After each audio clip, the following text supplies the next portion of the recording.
This is a clip of me posing at the leanest I've ever been. It was taken just a few weeks out from the California Natural Muscle Mayhem, where I won the lightweight class, the overall, and earned my pro card in natural bodybuilding. Now, keep in mind, this footage was shot on an iPhone 5S, so it doesn't capture the best detail, but here are a few progress photos from the same time frame at the same level of leanness. Now, the weird thing about this is that I do think that this level of leanness looks pretty cool, and I can't understand why so many people have a goal of not just getting lean, but getting shredded and then staying shredded. A lot of people see fitness influencers maintaining this shredded physique year-round and then set the same goal for themselves without realizing the dark side of it all. So in this video, I'm going to lay out 3 harsh realities that come alongside being shredded and then explain a better, more practical approach to getting and maintaining the physique you want. The first harsh reality is that when you get shredded, you will look your biggest and leanest under good lighting and when flexing or lifting, especially if you have a good camera.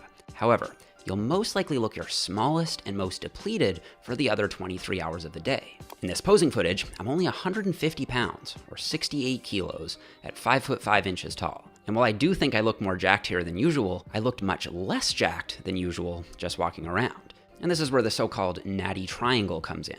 Most people get to pick 2.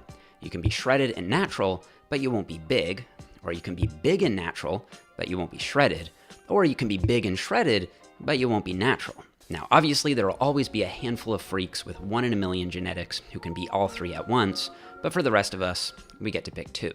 The second harsh reality is that you may look like you're in your best shape ever, but still not be any happier with the way you look.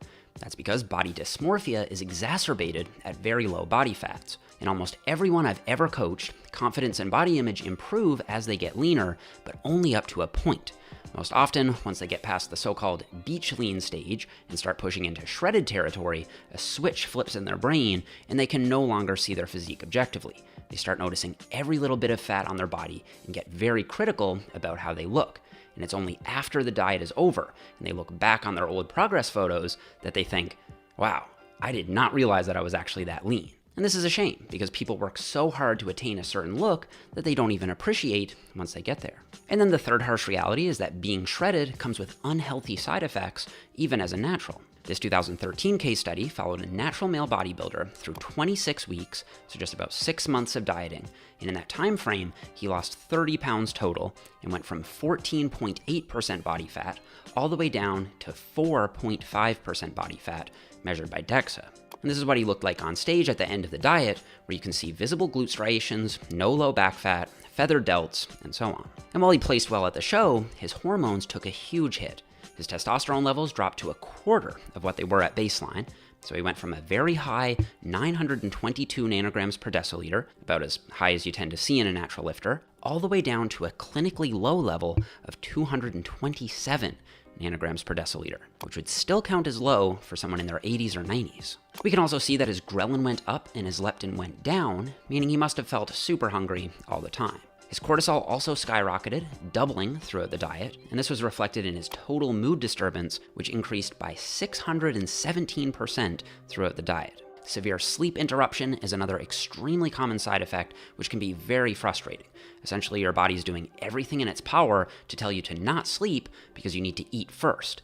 In my experience, this is one of the most brutal aspects of getting shredded. Case studies on women show similar negative health effects, plus the addition of menstrual cycle disruptions and the consequences of that, like infertility and bone mineral loss. This case study on a natural figure competitor found that even 1.5 years after the competition was over, she still didn't have her period back. Of course, not everyone is the same here. Another study found that 72% of competitors from both bikini and figure divisions combined had their period back after 3 to 4 months. Some of the variability there could be due to the difference in leanness required for bikini versus figure and whether or not the competitors were comfortable regaining healthy body weight. And sometimes the side effects can get bizarre. It's common for competitors to get complaints that they smell like ammonia or nail polish because caloric balance is so negative that the body turns to protein for energy, which is then converted to ammonia and then excreted through sweat and urine. Even more common is for competitors to do absolutely wild stuff with food. People will watch the Food Network nonstop,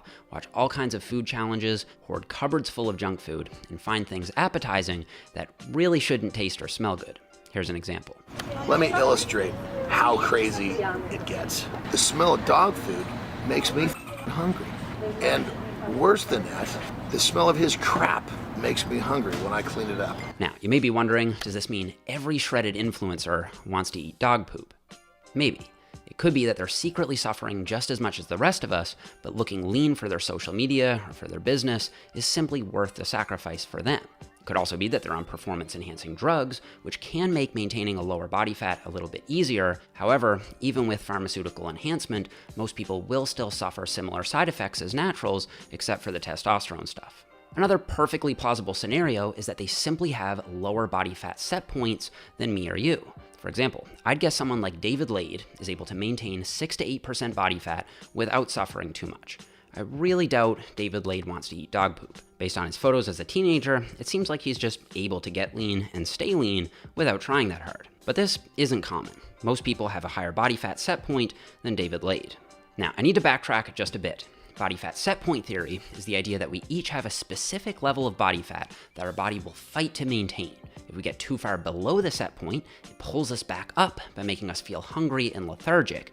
And if we get too far above the set point, it pulls us back down by turning hunger down and ramping up metabolism. And while set point theory is a good model for a simple understanding, it originated in the 1950s, and recent models have updated it based on new science. One of the prevailing ones these days is called the dual intervention point model, which says that instead of a single body fat set point, there are actually 2 points that each act as a boundary for a set range where our body is most comfortable, hence the dual intervention point model. For example, if I try to get leaner than 8 or 9% body fat, my body will absolutely punish me by skyrocketing my hunger, tanking my metabolism, and giving me all the bad side effects we just talked about. Similarly, if I try to bulk beyond, say, 25% body fat, my body will also fight me by lowering my appetite, boosting my metabolism, sweating like crazy, and so on. But I can get to the lower end of that boundary without too much resistance. And that's the key, finding the lower boundary of your body fat set range.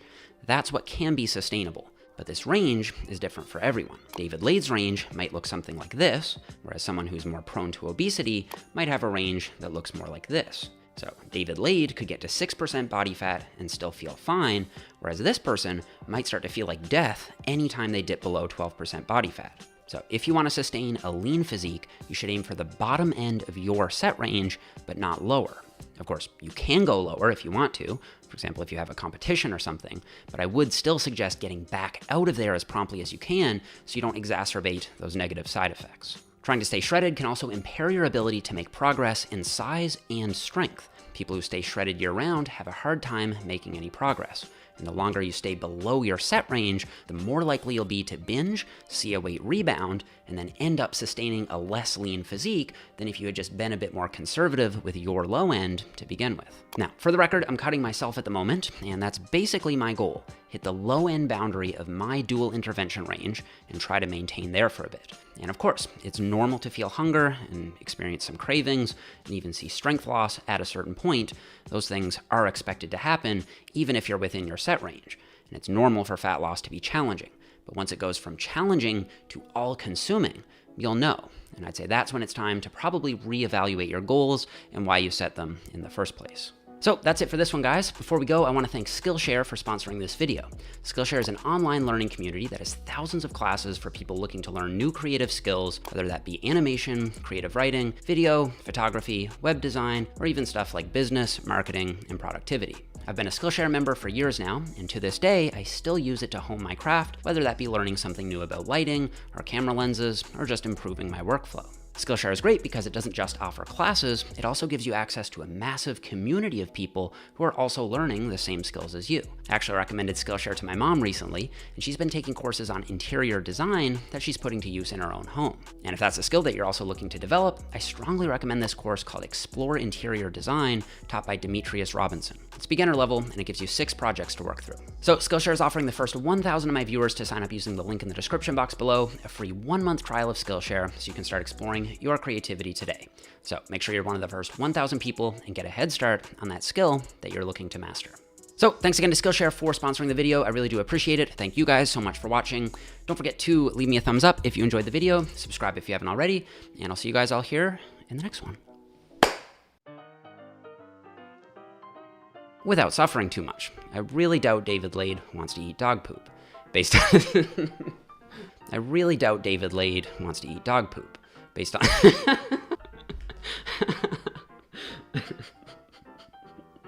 Oh man, that's brutal. I doubt David Lade wants to eat dog poop, bro. Ooh, I can't even think about that one. That is absolutely brutal. I'm just gonna have to straight up read that.